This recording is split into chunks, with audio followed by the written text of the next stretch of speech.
别喝了。子睿，这酒为什么喝不醉啊？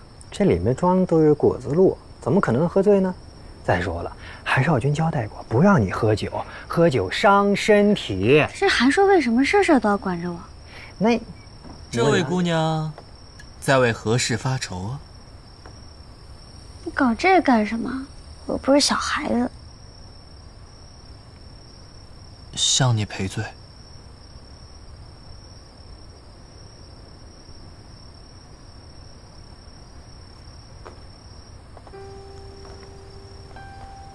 芊芊，既然你不想复习考试，以后我不会逼你了。那就好。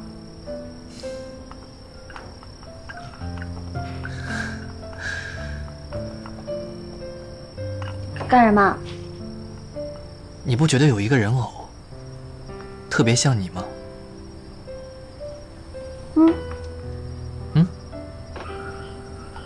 好像是哦。那这个呢？像谁？这……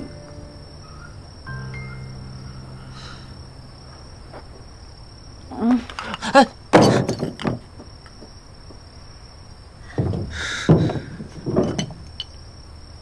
对不起啊，断了。没事，把腿接上就好了。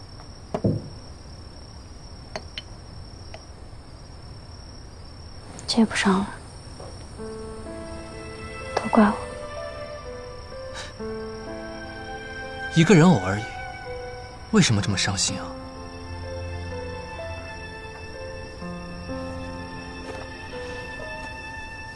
你有没有想过，对于普通百姓来讲，我们是高不可攀的存在，随便一句话，他人的命运就会轻易的改变。他们就像这个泥人，以前我做了一些事情，轻而易举的就决定了别人的命运，可是我从来没有问过别人的想法和心情。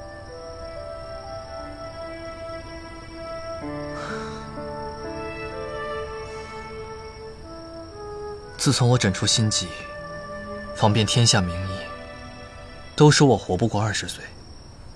我原来以为我就要这么客死异乡了，可未曾想到的是，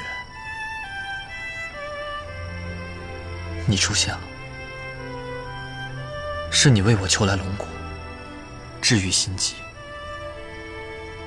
至此我才明白，谁的命运都不是生来就注定的，也许这一切都是可以改变的，正如我一样。你让我重新站起来，就如同武功尽失的你要赢得武士，你觉得这可能吗？那你觉得武功尽失的我能赢得武士卓选吗？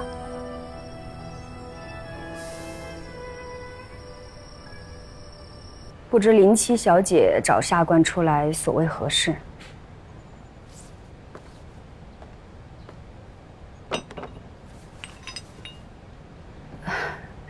林七小姐有何吩咐，尽管说便是，何必备来如此厚礼？下官当真是，这怎么好意思？